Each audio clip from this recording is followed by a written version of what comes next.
Today, I'm making some cabochons out of this really interesting rock that I picked up in Madison County, Virginia. At first glance, it might not look like much, just another chunk of green epidote-infused rock. But this rock has something special. At least, that's what I hoped when I first put it on my saw.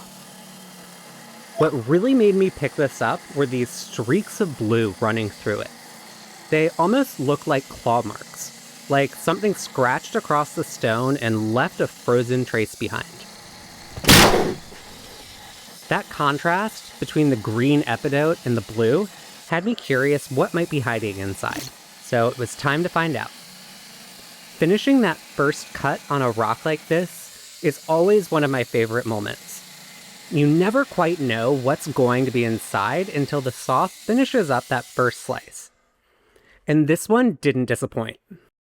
The green and blue patterns carried all the way through. Right away, I knew this was going to make some really nice cabochons. With the rock open, the next step was to start cutting it into slabs.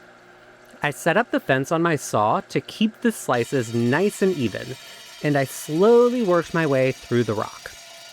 Each slab should be thin enough to work with, but thick enough that I have a little bit of flexibility when I'm making my dome.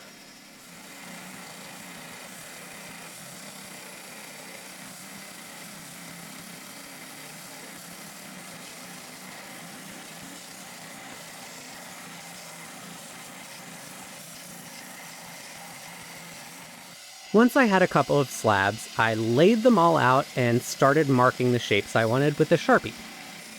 This is the part where you have to kind of squint at the rock and imagine what it could be. After I traced a few shapes with my templates, I headed back to the saw to trim them out. I always leave extra material around those lines. It's just way too easy to cut too close and ruin the rock. I'd rather just grind it down later on the flat lap.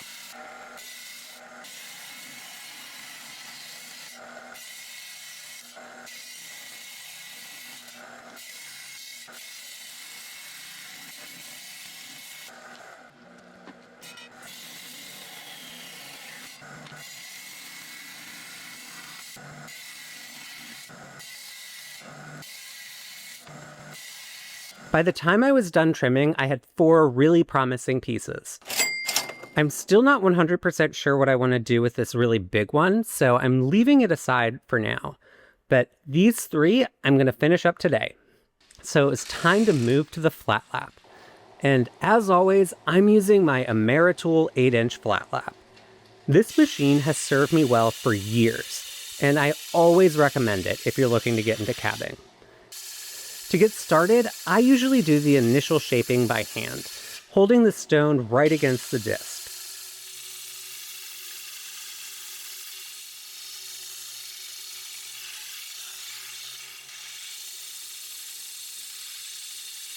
Once I'm happy with the shape, I superglue a screw to the back so that I have a little handle. That makes it way easier to control the cab as I grind down that dough. Now, here's where I messed up. I must have forgotten to hit record when I moved through the next stages on the lap. Doink! So instead of watching me slowly grind through all the discs, I'll just jump ahead to the finished results. So, how did the cabochons from this rock turn out? Pretty good, if I do say so myself. They all took an excellent polish. On this one, you can see tiny blue speckles scattered across the green, with a little patch of milky quartz.